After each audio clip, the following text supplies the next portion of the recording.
Good evening, ladies and gentlemen, and welcome to the Best of 22 Positively Awesome Wrestling Podcast. That's right. This is a wrap for the year 2022. It's been a great year, in my opinion. And I'm joined, before I go any further, I'm joined as always by Tidey, the man, the myth, the legend, right here to the right of me. Tidey, how are you doing this evening?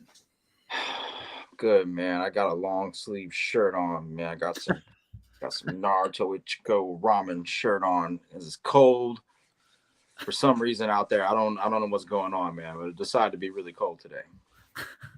Like cold as in like how cold? Let's We're not gonna, my Cali ass is not gonna talk about the degrees out here. Because people are like, man, 50 degrees is nothing. I'm in -3. And you know what? I'm acclimated, but you know what? My feet were cold, man. Us Cali people were like little babies when it comes to the cold weather, man. We're used to like warm. Most of Florida people are too. You know what I mean.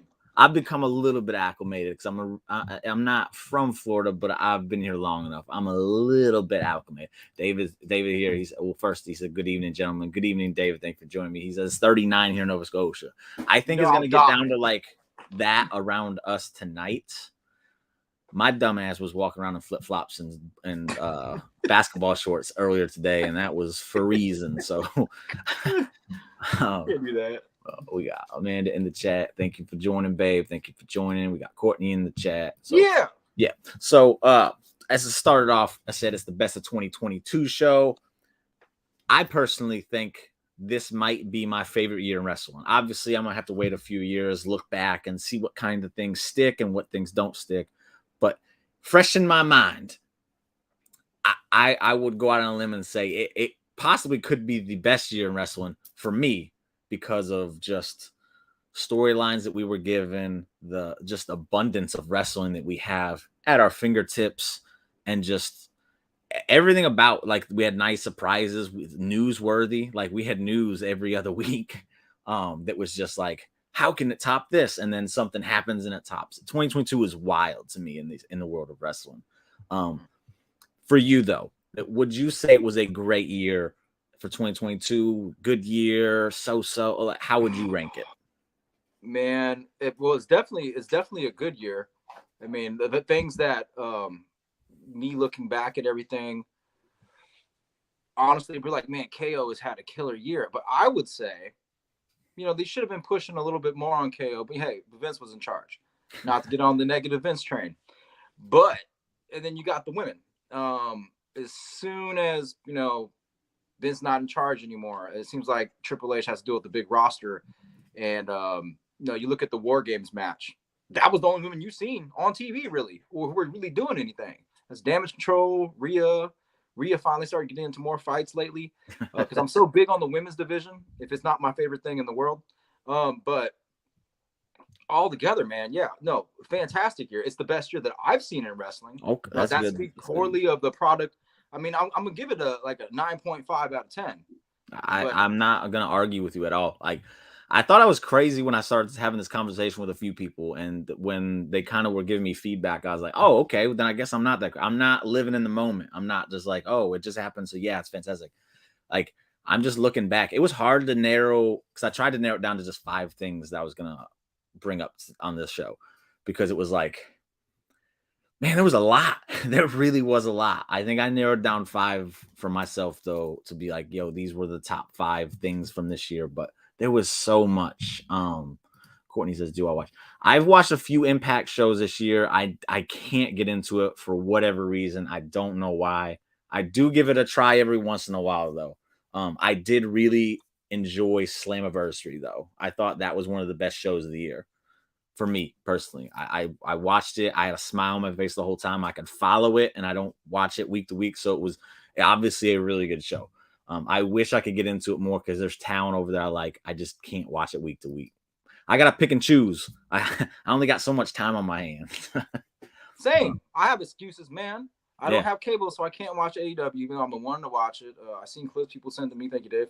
But like mine's just NXT UK beginning of year, and just WWE, because I also am busy and I don't have cable. So there's my excuse for the world, man. David says best he's experienced since late 80s, early 90s. I would say the only year that kind of would compare would be like 96 or 97. Because man, that was just wild back in the day. But I was a kid, so obviously I think everything was awesome back then. I still think everything's awesome, so I guess I haven't changed. But yeah, late 90s had some really good years. Man, it's been the come on, click been the best thing to watch wrestle. I appreciate, babe. I'm glad that she watches wrestle with me because I think I enjoyed a little bit more knowing that I have someone to watch it with and she's enjoying it. That's cool. I'm glad that she got into it. And then SummerSlam Triple was crazy. Starcast, Ric Flair's last match. That was a wild weekend. That was awesome. Summerversary. Yeah, it was a good show. It was a really good show. If I had enough time, I would watch more. I really would. And the weeks I do have, I'll watch. Like I'll tune into NXT if I have the extra time. I'll tune in to.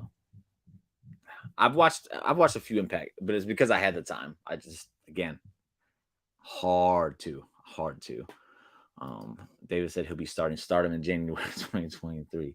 He got that Sasha Banks. He's hooked on that Sasha Banks right there. But without further ado, we could jump into the like I said, it's the best of 2022. That's what we're going to start off with. We did this formula last week. We liked it so much. We're going to stick with it until the algorithm tells or the analytics tell me that's a bad idea. We'll talk about the topic of the show, and then we'll talk about our favorite moments from the week if we have time this week, because I'm sure we have a lot going on.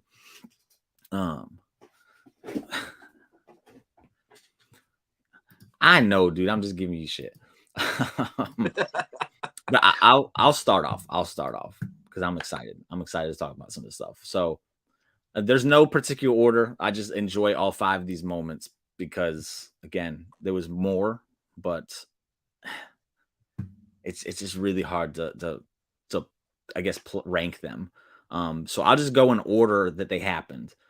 This one probably it's not like a big thing. It just I remember watching it and my jaw dropped. I was like, that was fantastic. Now I tried to upload the GIF so we could play it because I don't know if you've seen it, but right there, that's a cutter. Dear God! And what Sammy did, you see that ladder in the corner? He springboarded off the turnbuckle over that ladder in the corner and then caught Cody off that second ladder while he was going for the belts and hit him with a cutter. And they landed flat. It was a beautiful cutter. He jumped over the ladder? He did a springboard off the ladder. Like he put his hands on it, springboarded off, jumped, grabbed Cody, and cuttered him from the other ladder down. It was flawless. It was one of the cleanest things I've ever seen in the wrestling ring. And it was just like, it happened. And I was like, what did I just see? And I think that was the moment where I kind of started looking at Sammy Guevara just a little bit differently. I ended up seeing him a few weeks after that. And I was like, hey bro, how did that feel? And he goes, dude, it sucked. But yeah, the match itself, it was nothing but a spot fest. A lot of people said it was a really good match. I don't think the match itself was that good. I think it was just really hey, let's hit a bunch of spots. But that one in particular, I was like, holy shit, dude. It was so nice, so clean, so well done. I just wanted to give that a nod because I feel like a lot of people forgot about it. It's been lost in the shuffle because of how amazing 2022 has been. But that happened like the second week of January. And it was like, yo, how you going to top this all year? And then 2022 happened and a bunch of stuff did top it, but that I wanted to get it in there because I thought it was so good. I don't know how many you have, but we'll just bounce back and forth for a minute till we figure it out. We didn't have time to discuss before show. My bad. That's my apologies, everybody. But I'll swing it over to you. In a short one. Okay. Well, I'll swing it over to you then. All right, mine is I'm just gonna say it: Sheamus versus Gunther at Cardiff. Because of the build to it, Walter, now Gunther, has been building his resume. David would probably tell you about progress and all that. But in NXT UK, a lot of people saw Walter for the first time. People begging them to just watch the Ilya Dragunov or watch that match, right? But he's been doing things like that for a minute. So to come out and be someone I root for, that I would say probably my top three in wrestling at the time, that I Yeah. was just rooting for, and that I wouldn't want to see him fight someone else I'm rooting for. But guess what? It happened. He's fighting Sheamus, and that pissed me off because I love Gunther. And Yeah. Sheamus, same thing, building up last couple years, just like the toughest son of a bitch in that ring. Um, and like you said the other week, like he's someone that can beat anybody on any given night because he's just that good. It's the way he's presented. Like he could get one over on you and Yeah. bro kick your head off. But that match at Cardiff, man, they're just building up to it, because when they even first started, the amounts Imperium. Here comes Ludwig Kaiser. Everybody, acknowledge, Giovanna Vinci. I'm like, what the hell? Why are you saying that? And then like, oh, Imperium. Oh, that's right. And I look back, I'm like, that's right. They brought Imperium back. Because he was back at NXT UK doing something. And then, Gunther. But that music was just in the beginning. It was like a foghorn kind of dead sound as he's announcing all this, and then Gunther's music plays with Imperium. And they change it up a bit. Comes out. When they start the fight, it's two of them looking at each other in the very beginning, just like before we've seen a couple times already. And Imperium and Brawling Brutes beat each other up, and Gunther and Sheamus are just staring at each other. Like Yeah. for the Yeah. first That was, minute, yeah. it's some cold shit to see two dudes ready to do a duel, right? Like they're gonna turn around, do 10 paces, and shoot each other, right? It's some cold stuff. It was a very cool visual. Badass. Yeah. Because these are the two, from my opinion, and most people that did watch NXT UK, that Walter is the toughest son of a bitch walking the face of this earth. He's a T-Rex that can wrestle. It's a problem. And then you got Sheamus, basically the Irish Rocky. They start fighting. The amount of chops, the amount of hits. I wrote it down. I think it was 32 beats to the Baldrum on Walter.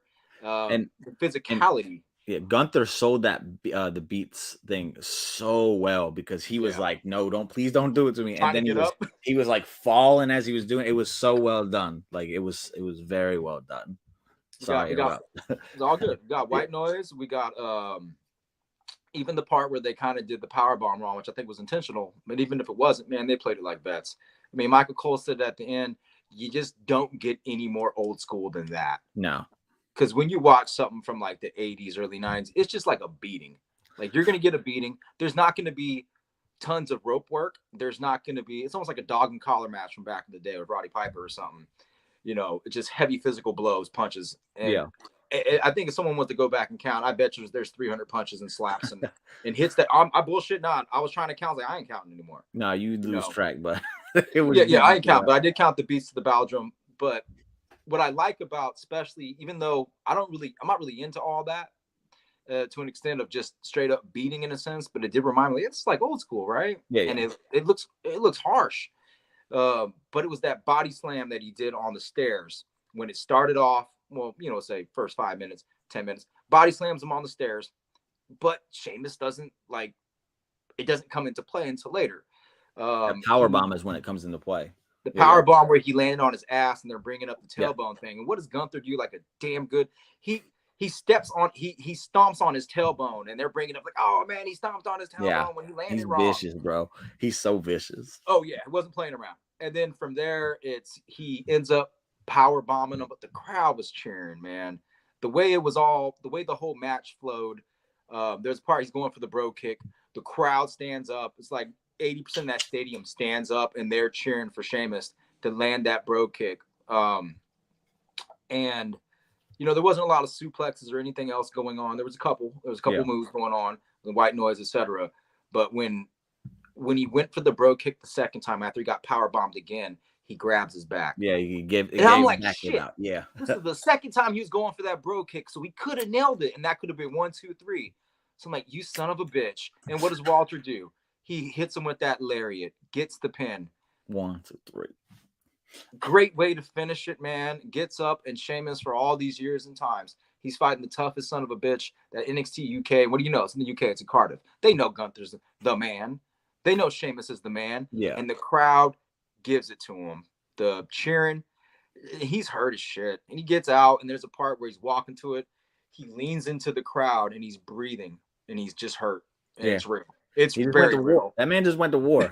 But I loved it up and down. Like, you couldn't tell a Sheamus / Walter Gunther fan like a better moment to watch. I mean, yeah, I teared up at the end of it because I didn't get my guy to win, but I loved the way it all went, and he got the. Uh, I think I was pissed off. I was talking about he better get a rematch after that. Man, like it had me all the way. That's I probably will call it the favorite moment, but again, I couldn't rank them either, man. Yeah. I'll say you could even argue it's the best match of the year. I know there's a lot of contenders out there, but it Old school it 80s. really was that good of a match, and there was no bells and whistles attached. They just beat the piss out of each other. Corny says to tell Jimmy, tell me what she sent you. It's about, I guess, about tomorrow. I think it was a matchup for tomorrow. I think it was Bailey and Becky. It's gonna end in no D. It's gonna end with some fuckery. Well, it better. We're not getting a winner tomorrow. I see them talk mess for the next couple of weeks. Yeah, exactly. Because they are programmers, man. They get it done. Dave said he sent you that Sammy Cody ladder match. If anything, watch it for the spots. There's some crazy spots that match. The cutter, though, you're gonna watch it. You're gonna be just it's amazement. It looked cool just from the still frame. His number 3 for the year is the FTR, and I still haven't been able to watch the dog collar match, so I didn't put it in there. I knew you'd bring it up, those, and I knew you'd be here, so it still got a part of the show, and it needed to be because the first 2 matches were fantastic. They're straight up fantastic. FTR is amazing. They're brilliant. So damn brilliant. I have no doubt the dog collar match will. Dax said it's like his masterpiece, so that makes me a little bit more excited for it. I want the FTR, and yeah, for real, we should have already got that one. They ruined it by making it a 6-man. But anyway, we'll go back to myself for my for another moment of the year, and I want to do these in order. So let me get. Here we go. The picture is Stone Cold and Kevin Owens, but the thing was WrestleMania 38, because I dare say, after going back and because I was there live and I was like, I can't really put it top because I was there, and I'm gonna have that just attachment to it that makes me think it's better than it really was. So I went back and watched it, and I was like, it's still good. And then I went back and watched bits and pieces of it still, and I'm like, yo, it's still really good. This is a WrestleMania that's gonna stand the test of time, in my opinion. Everyone always talks about WrestleMania 17. I'm gonna tell you right now, I go back and watch WrestleMania 17 from time to time. WrestleMania 38 is more entertaining to me than WrestleMania 17 was.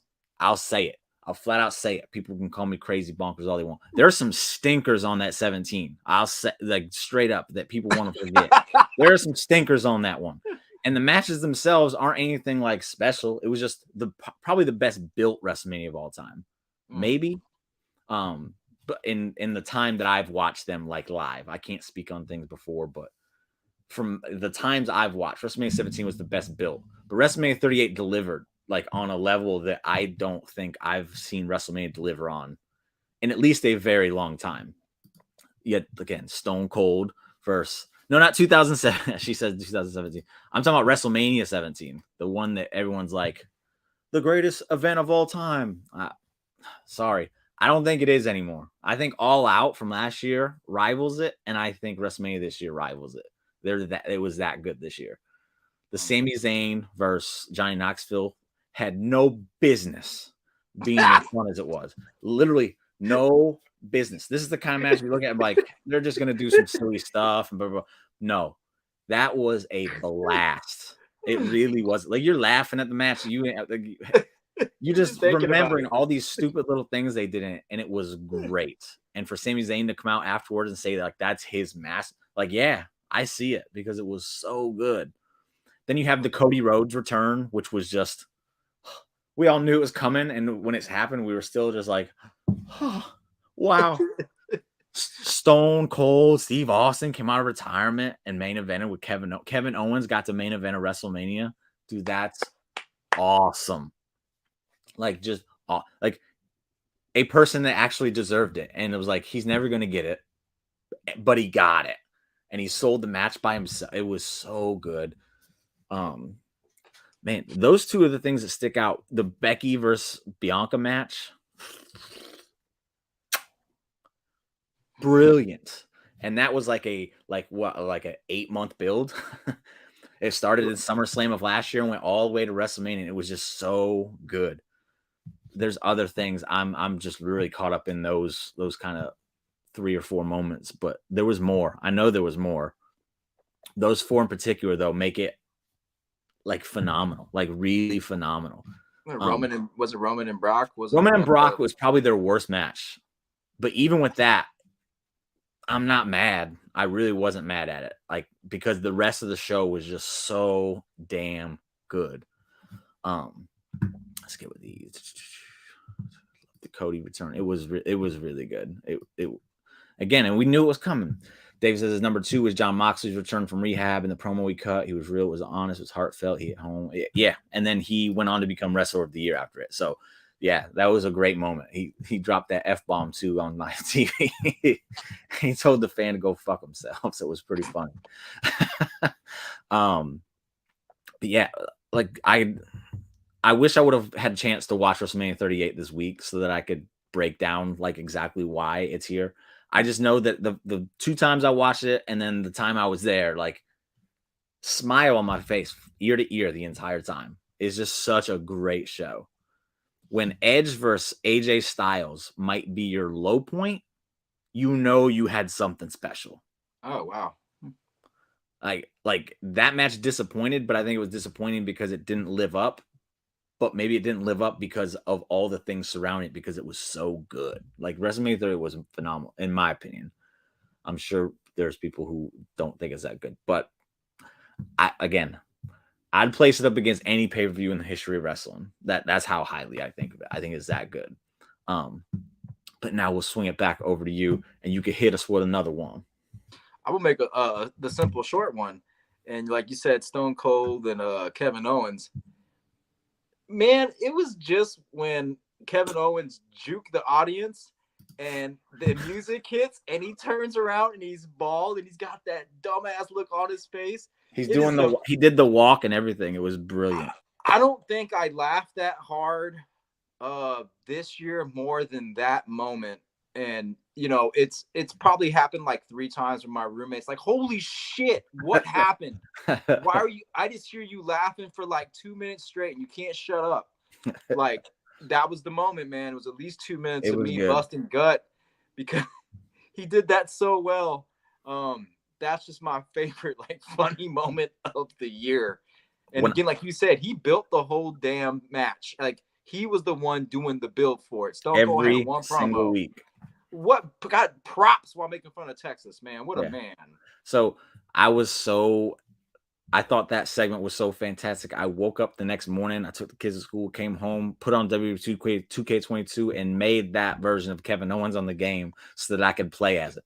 Like, that's how awesome I thought it was. And then, like, when I saw last week WWE Elites coming out, they have the Stone Cold Kevin Owens Elite coming out. And I'm just like, if there's ever one figure that's ever going to be my last figure, it has to be that one, because they're making a figure of it. They're making a Kevin Owens Stone Cold figure where he's got the bald cap and yes, I'm buying that shit. Yeah, it's so good. It was so good. I'm looking forward to it. But yeah, the match, man.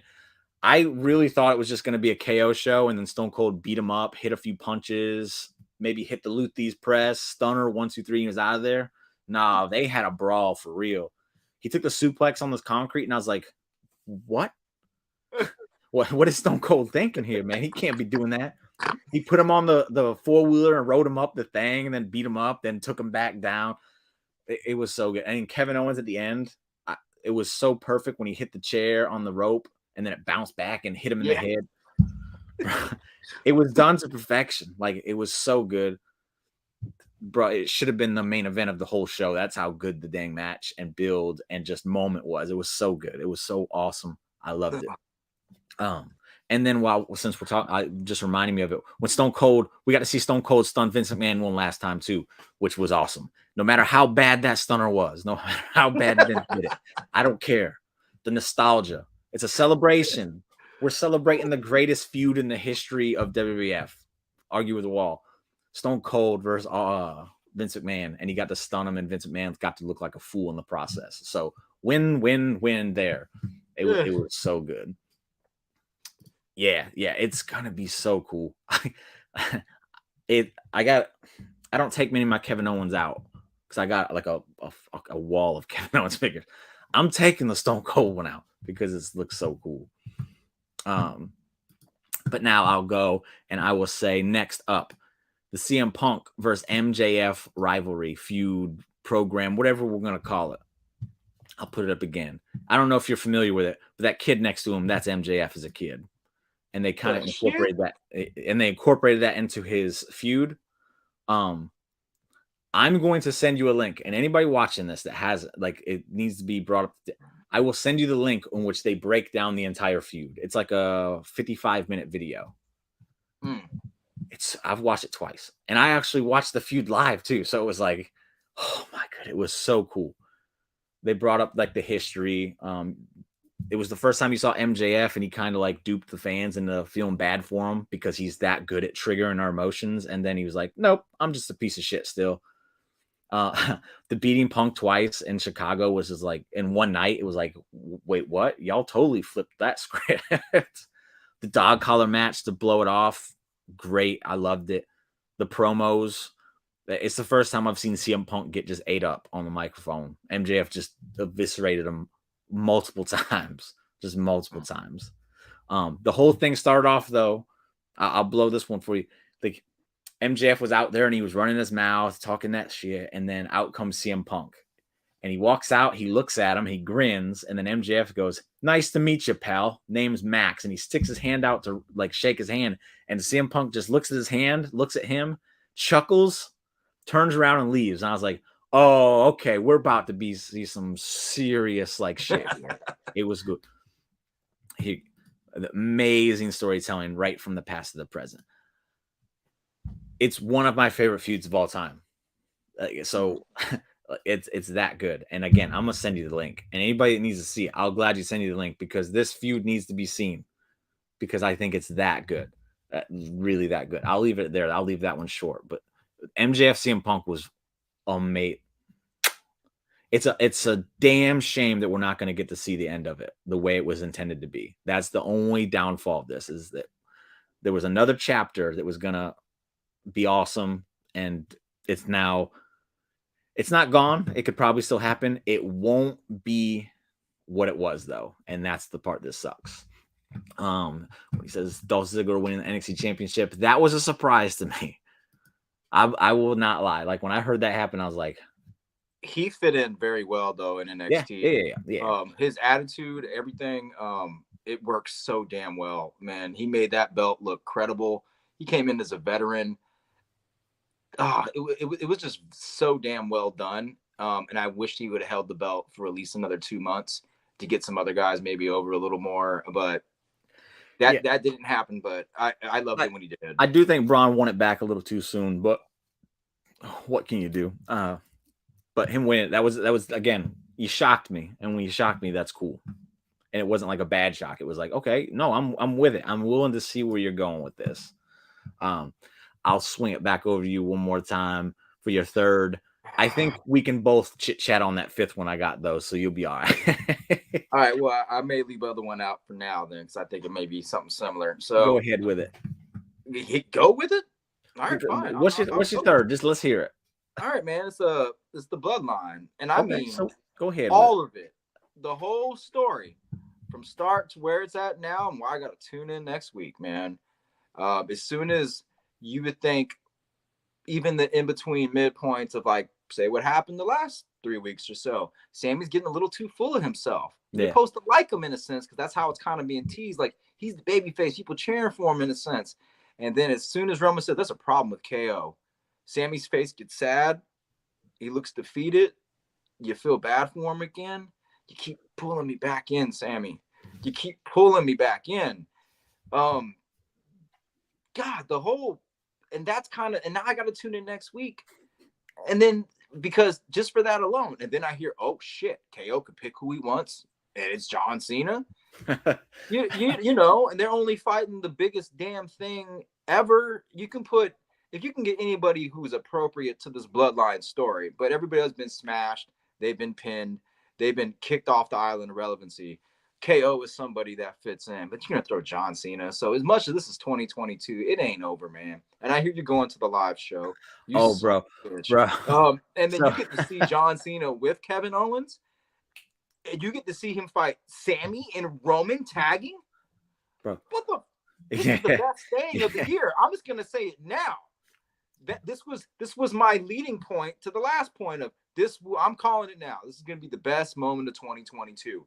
Um, at least anticipation wise for me right now. So I'm willing to gamble on this Oh, it's shit. a cool. It's going to be a cool moment for sure. And Oh, man, we'll get to that later because I'm sure one of us will bring it up during our favorite things of the week. But yeah, the bloodline stuff. Right when I thought it was just dead, I was like, all right, the wheels are falling off. You got to pull the plug on it. You got to do something with it. And then they inserted Sammy into it, and it was like, oh, okay, let's see what you're doing now because this is interesting. And then it was like it made it infinitely better than it ever was. It was like, oh my god, the bloodline thing was, and we've talked about it before. I really truly believe it's one of the top. I'll say top 5. I won't say top 3. I won't start that argument. But top 5 storylines that's ever happened in wrestling. I truly believe that. I think it's that good because it's intriguing. Like I usually don't. I used to not really tune into SmackDown because there wasn't enough going on for me to want to. It's like, okay, well, I gotta pick and choose my time wisely. But now it's like, no, I have to tune in. Oh, Roman's on this week. Something really big is gonna happen with the Bloodline. I cannot miss this week's show. I can't. It's not Roman. It's the Bloodline. Just to make that clear, I'm not a Roman stan or anything. I just think the Bloodline thing is so important, and then or so and good, and then Roman is so important to the I guess how good it is. Because when Roman's there, it's infinitely better. Just infinitely better because you have another dynamic with it. Um, Everyone plays their part to perfection. Like we talk God. all the time about Sammy, and we brought up Jay a few times. Like Solo is as easy as his role is, he's still playing it to perfection. Jimmy, perfection. Roman, it gets facials. He's gotten so much better at telling things with his face and not having to say a word. It's so good. Solo threw the one up for the first time, and I don't know how many weeks he's not been throwing the one up because Okay. Roman came back. And then he's been spending time with Roman. Oh, where's Solo? Oh, he's coming with Roman. Don't worry about it. But as soon as he comes back with Roman, he finally throws up the one this week. Yeah. He hasn't. We all seen it. He hasn't been wanting to do it.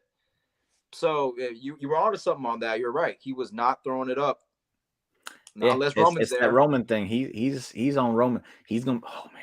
So I'll wait to talk about. I'm excited to talk about it now. Yeah. 2023. My fourth one. Triple H taking over because, bro, anybody that watches the recap, listens to me talk about wrestling, anything knows, I didn't necessarily hate wrestling like WWE like everyone else did. Everyone else was like, Raw sucks, this, blah, blah, blah. Vince McMahon's out of touch. And to an extent, yes, he was a little bit out of touch. I still found a lot of things I enjoyed. Like, I was still enjoying the shows. But man, when NXT 2.0 happened and my NXT Black and Gold was taken from me and Triple H was removed from power, it hurt. It hurt so much. Hell yeah, it hurt. Because I loved Black and Gold with a passion. It was just the wrestling was perfect. The storytelling was great. How they utilized the rosters was, in my opinion, the best of all brands that I've seen or that at least I watch on a continual basis. So it was like, damn, they really took that from me. And then Triple H takes over for WWE. Is like, oh, now we're gonna get some of these people that have been kind of like held back. They're gonna get some opportunities, and I'm gonna get the rematches. I will say there was a lot of rematches under the Vince era. It was getting kind of bad, but we don't have those problems that bad anymore. If we get a rematch, it's like a month later. It's not like it happens week to week to week to week. Like it was happening. Like the Seth Rollins Bobby Lashley thing. We saw it last month. We saw it this month, but it made sense for it to happen again. It wasn't just like, oh, we're just going to do it again just because. Yeah. And people were like, what has Triple H really done with his booking? Oh, I don't know. He's made the mid cards feel important. The tag division has felt better. It still needs a lot of work, but it feels better. Regardless of the fact that the Usos are champions and they have a stronghold on those titles, I still feel like I'm seeing kind of teams. It took a minute, but we're starting to see teams get brought into the fold of things. Like on SmackDown, we saw a 3-way, and it didn't involve the Usos or the New Day or Street Profits. That's a big deal to me. Like it's a big deal. The women's tag division, again, it took some time, but they made a tournament out of it. We got some champions that are pushed. They're on the show, both shows, almost every week. They had in my opinion, a great match on SmackDown. Like I was heavily entertained with their match on SmackDown, and with all the women that are being brought in, the women's tag division actually has promise on top of the women's division. He's done that. He's done some things. Obviously, he needs more time to get his fingers like really sunk into it. But Triple H taking over was huge. It was so huge. It was like, okay, I'm enjoying the show. Then Triple H comes in and goes, yo, I'm fucking loving the show now. I've literally been tuning into SmackDown every week now because I enjoy the show that much now. Let's go back to the comments real quick. She says, okay, is the CM Punk? Yeah, I'll send it. The number one for David is the Kenny Omega return from multiple injury. Blah, blah, blah. It was cool to see Kenny back. I'm very much looking forward to see Kenny Omega versus Will Ospreay next in the beginning of the year, because Kenny Omega in New Japan is a different kind of monster from what I've seen. AEW, I don't know. It just New Japan just seemed different, and hopefully we get that version of Kenny. He's still good in AEW. I'm not clowning on him at all. He's still phenomenal, but I want to see that New Japan like Terminator, Cleaner, all that wrapped into one. I want to see that Kenny Omega back. Black and Gold forever, for real. Black and Gold was the best of the 3 shows when it was going. Yeah, and yes. Because I think what happened was AEW was kind of like pulling some things from X. They weren't copying them. They were just kind of seeing things that were working on Black and Gold, and then they were using it on their show, but better because they didn't have handcuffs. Triple H had handcuffs, and AEW didn't. So like, yo, that's a really good idea and it works. Let's see what we can do to make it better. And they did. And that's why essentially they won the Wednesday Night War. But man, it was so good. It was so damn good. And the people that want to talk about it got ruined when it got put on TV, shame on you. Shame on you. 1 hour a week wasn't enough. There's too much talent on that roster. You had to have 2 hours. And now I'll go to my number 1 too. Or not my number 1, but my last one. And you definitely have all the ammunition to chime in on this one because it's what we talk about all the time. It's not the bloodline, but it's the rise of Sami Zayn. Because, man,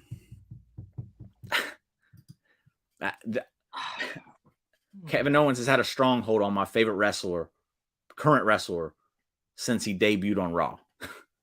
Like, that's how long he's had that stronghold.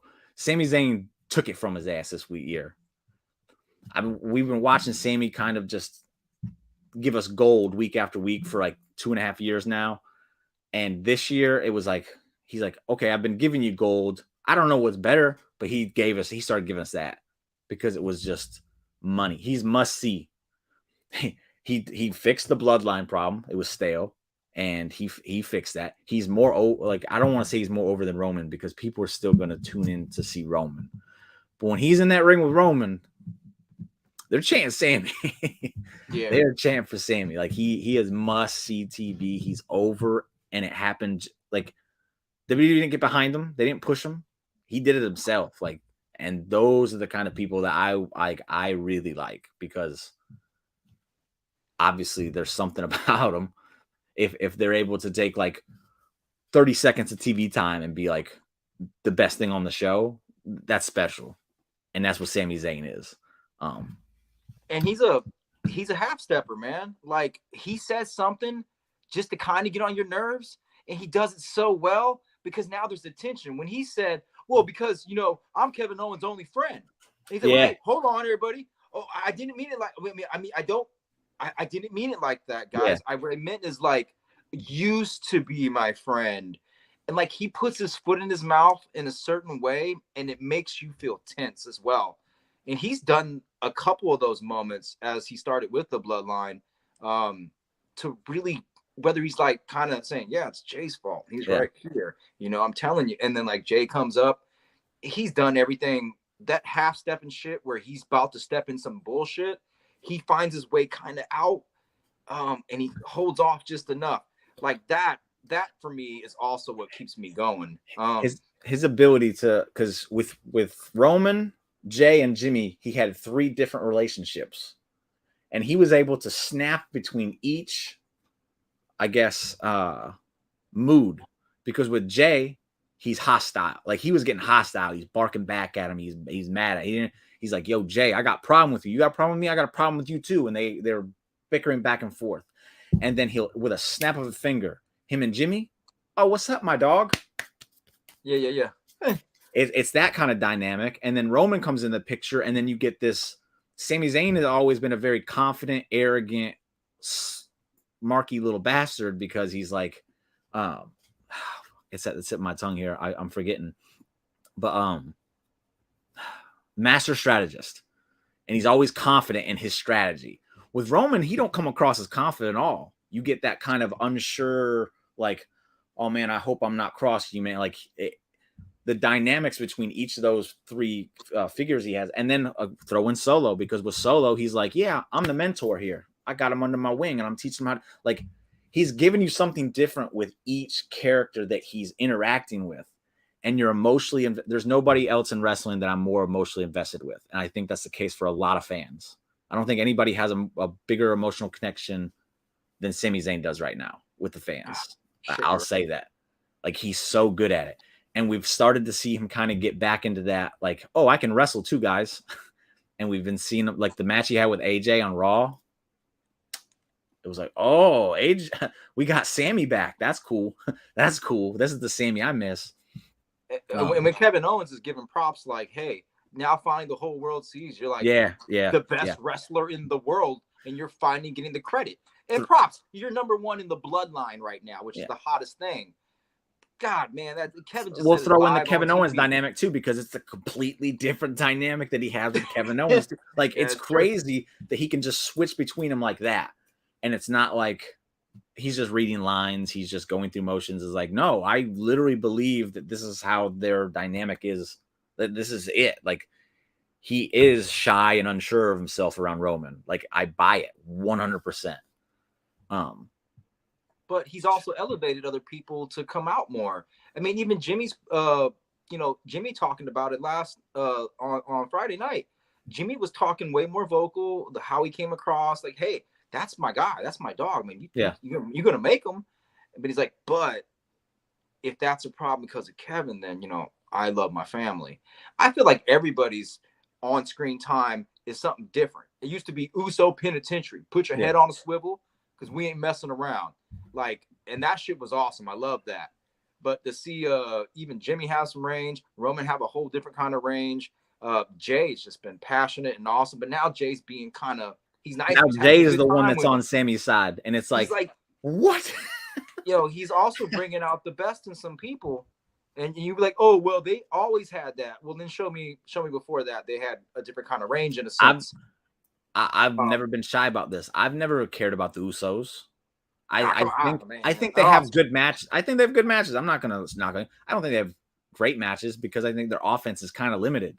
But they do put on good matches. They're very good at the psychology. They're good at They're good at wrestling. I just think when I pair them up against teams like FTR and God for the Young Bucks, I'm sorry. Even the Street Profits, I just don't think they're as talented with the offense. I don't want to say in ring, because they do all the other stuff great. It's just their offense is limited. It's like they're like John Cena, 3 moves of doom, which isn't a problem if you do it right. Yeah, if you do it right. And it's just like, I feel like it's taken them a long time to kind of get it right. I know people are going to hate me for that, because they all love the Usos, but it is what it is. I see what I see. But again, I don't think they suck at all. They're top 5 in the world. I won't argue that, but I've never cared for them. That's the point. I care for them now. Like, I'm interested in what they are doing, and it's because of Sami Zayn. And it's not because I'm a fan, because I wasn't like a big fan of Sami. I appreciated him, but now I'm like, yo, Sammy's that dude. And I Yeah, I had to get that. We're closing with that one because the rise of Sami Zayn has been beautiful to watch. I'm a Sami Zayn now, whatever he's doing now. And see, he don't even need to keep up what he's doing now. He just needs to. The way he transitions is perfect, and if he can just keep transitioning from his character switches and all this other stuff flawlessly, like he has been, he just needs to ride the momentum until the wheels fall off, which he can. I'll get to the Gunther Ricochet match. Don't worry. I'll add Ricochet too. It took them years, but the fan base is now getting the indie Ricochet portrayed. That match with Gunther Friday was what they could have done in Progress and more. And okay, I'll just go ahead and add that to the Triple H thing because that's what Triple H is bringing to the product. What is Triple H doing? That. You weren't getting that Ricochet, and he's another one. I never really cared for Ricochet in WWE. I was like, why should I? Yeah, he's talented, but why should I care? Okay, you give me that match. Oh, he's a fighter. He really wants it. Okay, and he's impressive. Thank you, Triple H and Ricochet. Awesome. The match itself between Gunther and Ricochet was phenomenal. Straight up phenomenal. Tens across the board on that one. That was. David said he has it as a toss up for WWE's match of the year.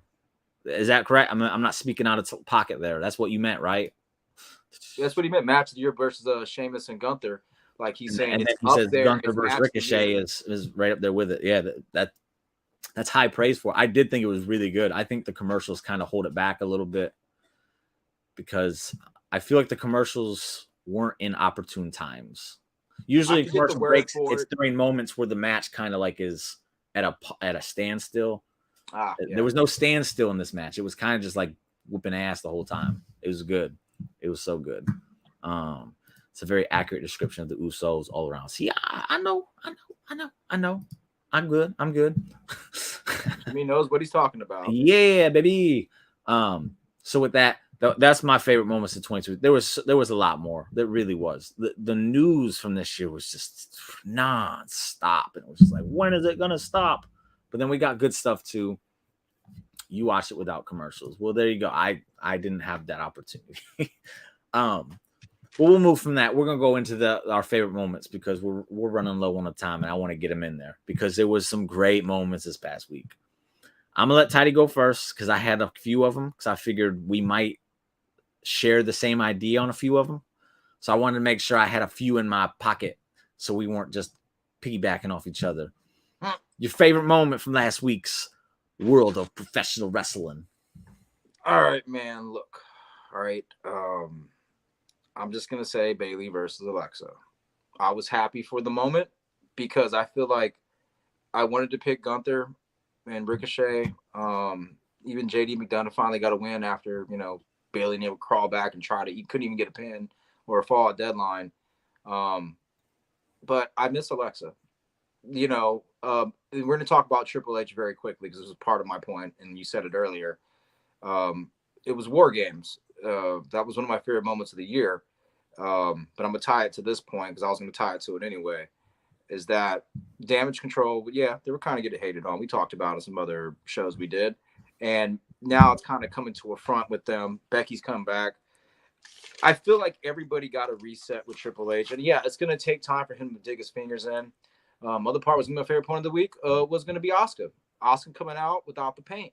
Her putting on Twitter. Okay. It's more raw Asuka, like the Empress, but it's not the Empress. She's actually very vicious in that ring. Her face looks like it's all, I wouldn't even say it's all business. I don't know what to call that face. Man, that shit looks like that's not someone you want to tap on the shoulder and ask for directions. If you no nonsense, Asuka. I'll take it, But at the War Games match, you had Damage Control, Rhea Ripley, Nikki Cross, Bianca, Asuka, Alexa, Mia Yim. She was just getting there though and coming back, Becky. But every other name besides Mia Yim, these are people that Damage Control ain't really put out enough of a great match, or people still just exactly weren't happy with what they were doing. Yeah. Maybe because they're fighting the same people. You got Rhea Ripley, barely even had a match at that point, and she showed out on this. Nikki Cross was just changing her character, and this is their big moment as changing the character. Everybody thought Alexa was going to turn. Alexa looked like hot fire when she came in, whooped some ass. Bianca, and even Asuka, I mean, all of them, and Becky does the leg drop. The whole point of like, and that was the first show of the match, and they had to represent, and they did. That first 5 minutes alone for me was my favorite 5 minutes of the year. I would just say it. But Bayley versus Alexa, finally, I feel like Bayley did an excellent job in that ring, even though a botch took place, or it was kind of a mess up. I think she was going for that. It turned into like a swinging Frankenstein. I think it was going to be a Hurricane or whatever. Yeah. But I don't know if they just messed up. Bayley looked like she landed hard.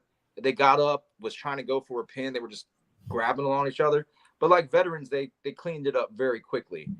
But I feel like every single woman that I kind of named for War Games, they've all started to change finally with Triple H's direction. Whether it's Alexa, Asuka, I feel like Dakota and Damage Control, like you said, with a tag team match, they finally look good. This is what the tag team's offering. I'm for it. Bayley, even though we lost, she made Alexa look damn good.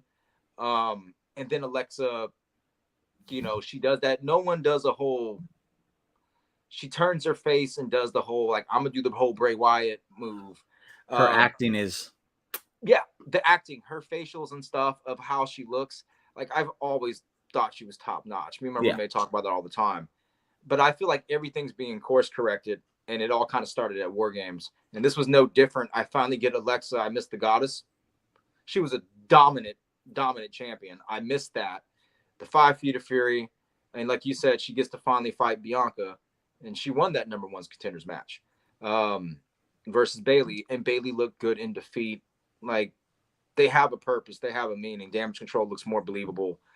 But yeah, that was my moment because it kind of caps off what I saw starting at War Games, where we need to start making some changes in a certain way. And it all started at War Games, and I want Alexa back, damn it. And I feel like I'm getting it back. So I'm surprised. I did not expect you to say that, but That's fine. That's absolutely fine. That's awesome because, I'll just do a quick pat on my back, the whole Ciampa, because Alexa is the number 1 contender. Yeah, I told y'all. Yep. And the tease was great. Like I thought it would happen on the show, and it didn't, but they teased it, so I'm like 75% correct. I'll take it.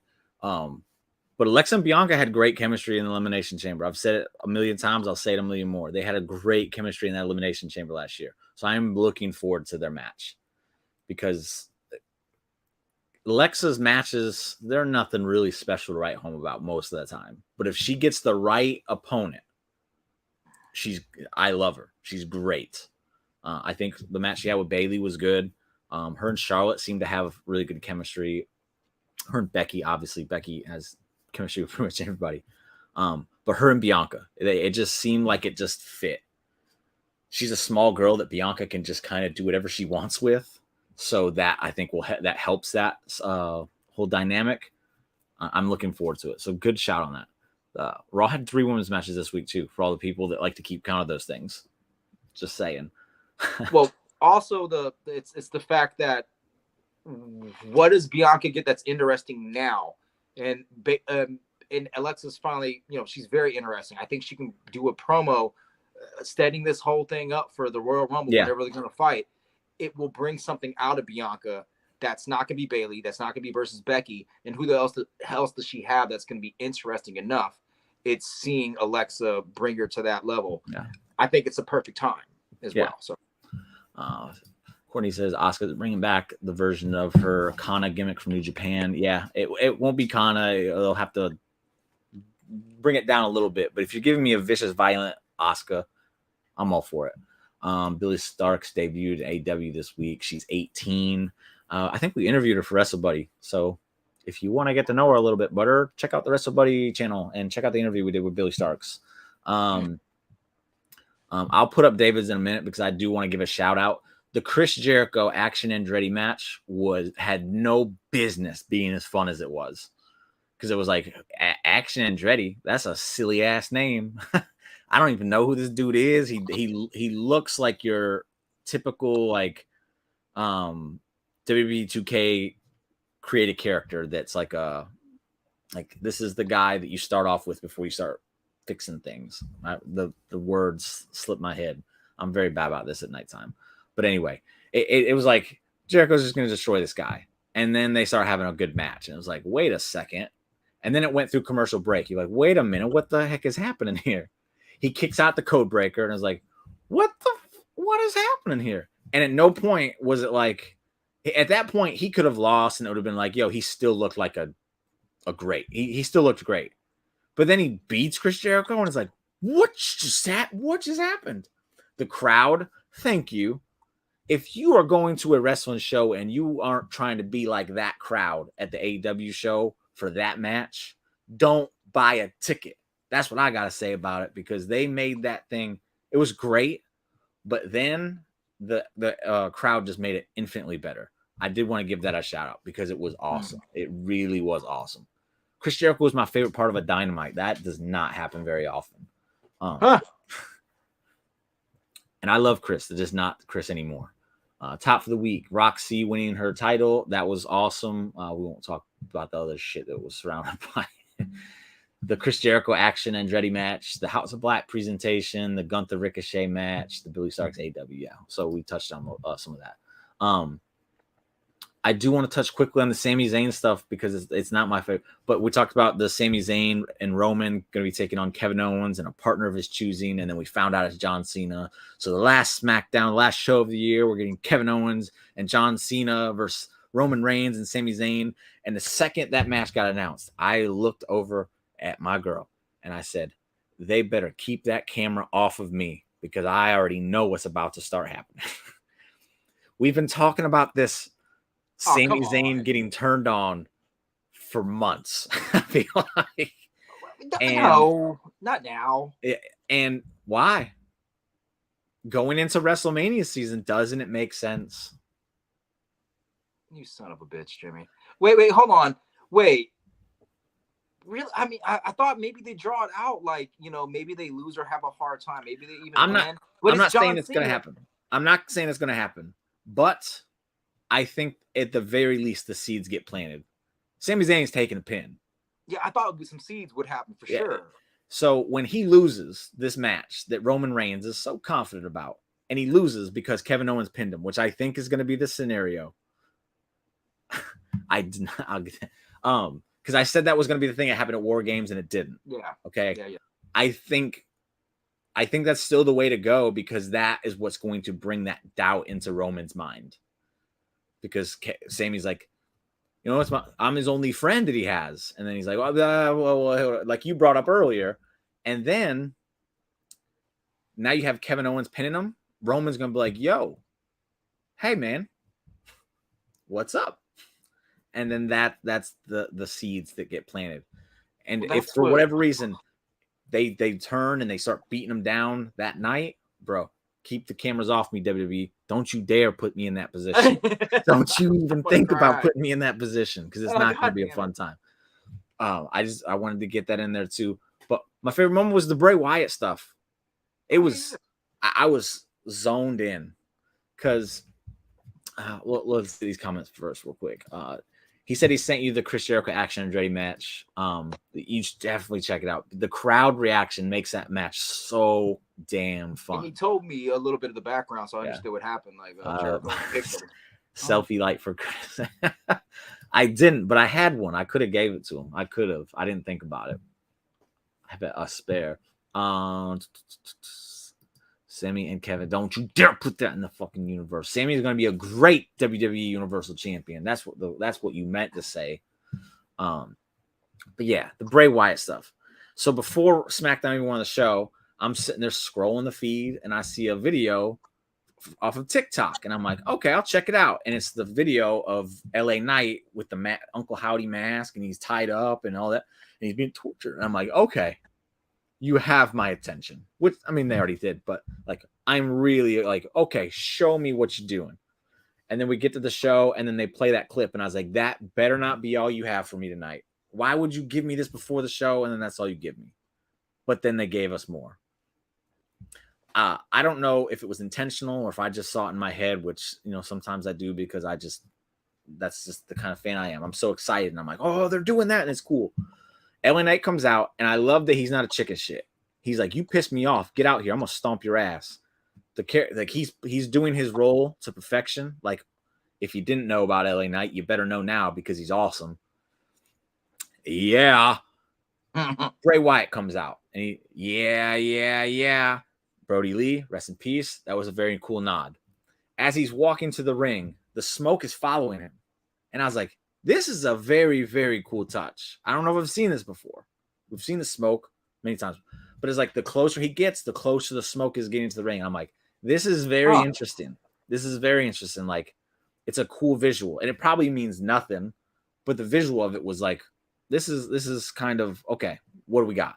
And he gets in, and LA Knight's like, yo, oh no, Bray said before he gets in, he goes, we all know how this is gonna end, and it's like, no, we don't, Bray. We don't. What are you talking about? He don't even get all the way in the ring, and LA Knight just starts stomping him, and he's just stomping him. He stops, comes back, and he stomps him some more, and Bray's just taking it. He's just taking it. And then Uncle Howdy comes out, and it's like, huh. I've said, in no time did I ever think we were going to see Uncle Howdy in person. And they got it. We saw it, and I was like, huh. And LA Knight's like, oh, shit. I screwed up. And he backtracks. But now he's too much in it. They ain't going to just let him go. LA Knight's up for a ride. And I'm like, where is this ride going? Because now it's very clear that Uncle Howdy and Bray Wyatt are not the same person. It's like it's completely flipped the script on us. Because I think everybody was like, it's just his head. It's just a demon he's back. No, there's a physical presence of Uncle Howdy now. And now this storyline that I was like, this is very interesting, is now like, yo, this is really, really, really fucking interesting. Like, what are you doing to me? Where are we going with this? And there's not been no wrestling, which works. It works. It works, like, because it's just great storytelling. It's either Bo Dallas or Vincent. Those are my thoughts on Uncle Howdy. I saw Vincent was at an NXT show recently, and he was with someone else. I think he was from Impact. I don't know what his name was though. That's who she told me it was. Dude from Impact. He was. Well, Vincent's from Impact. Ring of Honor, Impact. That, but I do like Vincent. I've seen a little bit of Vincent. I do like Vincent, but there's another person, and I saw a picture of him today, and the way he was standing was very Uncle Howdy-ish. So I don't think it's a person that's going to be like, there's going to be a reveal, and we're going to be like, oh, I think Uncle Howdy is what we are going to get. Butch is his name, not the Butch we know, Pete Dune, another different Butch. I think that might be my first thought was Bo Dallas, but we'll see. I don't know. No, we won't see because I don't think they're ever going to reveal. There's no reveal. Uncle Howdy is Uncle Howdy. I think they should have left it in his head, to be honest. I don't even want to say that at this point because they keep. I'm intrigued. They keep better than I thought. Going, hey, this is where we're going, and then they go, and it's like, okay, where are we going? Take me on the ride. He brought that shit up too. He's like, you talk and you say all these things that go nowhere. Yeah. Then he did his little impersonation. It has meaning, but it doesn't have his meaning like we think it is. Like, thought that was brilliant, man. Yeah. Put whatever mask you need to put on. Put whatever costume you need to put on. Get out here so I can stomp your ass. Yeah. Like the segment was gold. Like I loved it. And for that to overtake the bloodline stuff that happened on SmackDown, I really do like. I enjoyed it way much. I not way more, but I did enjoy it a lot more. I'll say that it was just really interesting. Eric Young could be a possibility too. He was just violent by design. Eric Young is because it's definitely not a big guy, and Eric Young is not a big guy. He's very creative, so maybe that's a possibility. Because I don't know what Eric Young's role is going to be in WWE. I heard producer, but who knows? Who knows? The sources have been flipped because getting all sorts of bad information now. Yeah, I really like the Bray Wyatt. I really thought you were going to say Bray Wyatt today. I'm glad you didn't. I'm really glad you didn't, though. Yeah. But good week. Don't forget to watch Action is Ready, dude. It's stupid how fun that was. It really was. Like I was watching, I was like, why am I enjoying this? This is a Chris Jericho match for fuck's sake. Yeah, I'm definitely watching that, man. We'll see where it can take Action and Andretti because man, that name is bad. It's Yeah, like, I keep thinking like action figure or some shit from Toy yeah, Story, that's bad. The like a dude Toy is Story character. he's very talented. He's very smooth in the ring. Um, he has skill. We'll see where it goes. That's what I'll say. And he came from nowhere. Like he literally just came out of nowhere. Well, anytime anybody says it now, I won't forget it. I mean, Oh that's yeah, what's good yeah, yeah, about yeah, the yeah, name. yeah. Yeah. That's what's And good about it, you know. apparently, what happened is Chris Jericho saw him wrestling on one of the YouTube shows a few weeks ago, and he said, "I'm gonna make that guy a star." And then Yeah. he had this match, and he might have done. Oh, I don't want to say a star. He definitely got his name out there. I'll say that. The dude's probably doubled his Twitter followers since.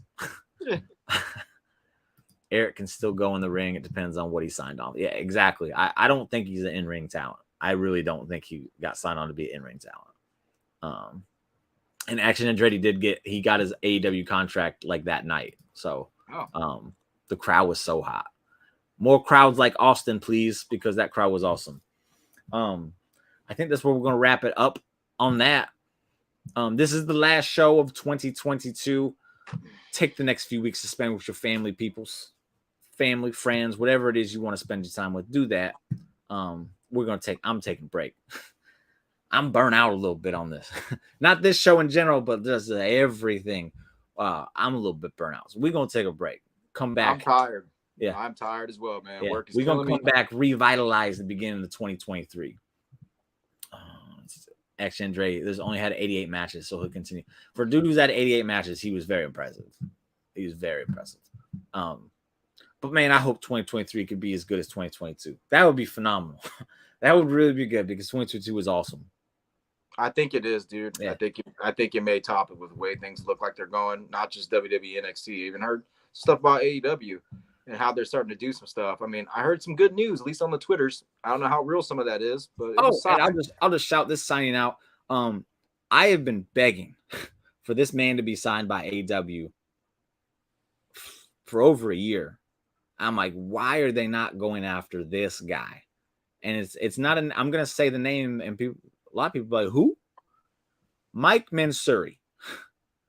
He's a production guy, and he learned under WWE, and he rose through the ranks like quick because of how good he is with the production. And he was set up to be the next guy. Like I think he was going to take Kevin Dunn's position, who is like one of Vince McMahon's right hand men. He's the one that does all the damn quick camera cuts and all that. Mansouri's not going to be doing that. He did a few NXT takeovers. I think he was doing all the takeovers at one point. The production value, which is something AEW has needed to fix for a very, very long time. I don't know if I heard that he was there and he kind of helped a little bit this past week. I could tell. I could tell. The show just looked better. Like good. It was still the same good show, but they're like, the cameras are not in the wrong positions. They were in the right positions. I'm not seeing somebody stand out there. Boom. Yeah. They signed him a couple weeks ago. Yep. Change the and they said that they're making changes at the beginning of the year, and he is the specific they specifically got him for these changes because of what he's going to be able to do for the show. I'm so pumped. He had an interview with Not Sam this year too. You might have heard it. I know you listened to him. If you haven't, Sam. Yeah, go back and check it out. He's a cool dude, very good character, and that's literally been my biggest complaint is the production for AEW is like so blah, and he can fix it. He can definitely fix it. And yeah, he produced for the bump. He did a lot of work. He did a lot of work. Oh, wow. And he was really good.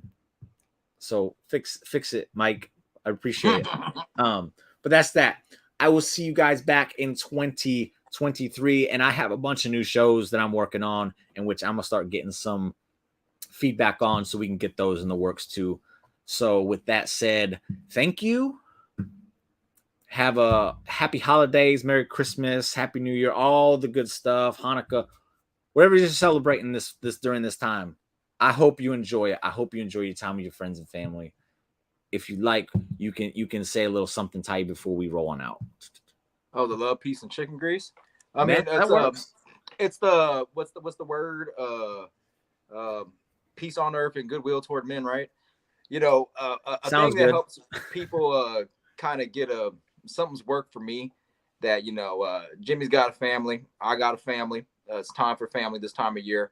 The dude across the street, sometimes I'd be like, I don't give a shit if he has a family. That dude sucks. I can easily think that sometimes, right? But the truth is, I got to kind of remember, I'll stick up for my family.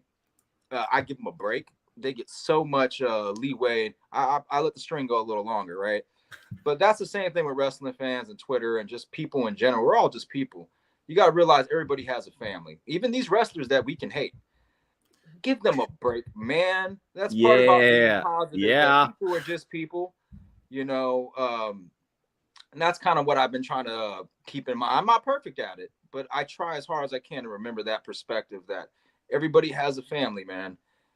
Try to, if you can't respect the person, respect the fact that he's in a family. That's all I got to say. That's the goodwill towards men Good thing. and We're good getting there. advice there. Don't question people's manhood. That's never a good thing to do. You don't know people, you don't know the trials and tribulations they've been through. That's a terrible thing to do.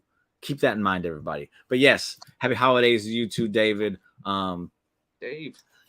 I might be on Wrestle Buddy next. I'm really trying not to. Tomorrow, Raw recap. I'll be back, but it's the last Raw recap for a few weeks too. Because again, I am taking a break. We all need it. We all need to spend time with our friends and family. This is the time of the year to do it. I do it all year. I'm not saying this is the only time of year to do it, but I'm definitely taking extra time because it's needed. So with that said, goodbye. See you later, and until next year, have fun. Enjoy wrestling and stay safe. Peace. And peace.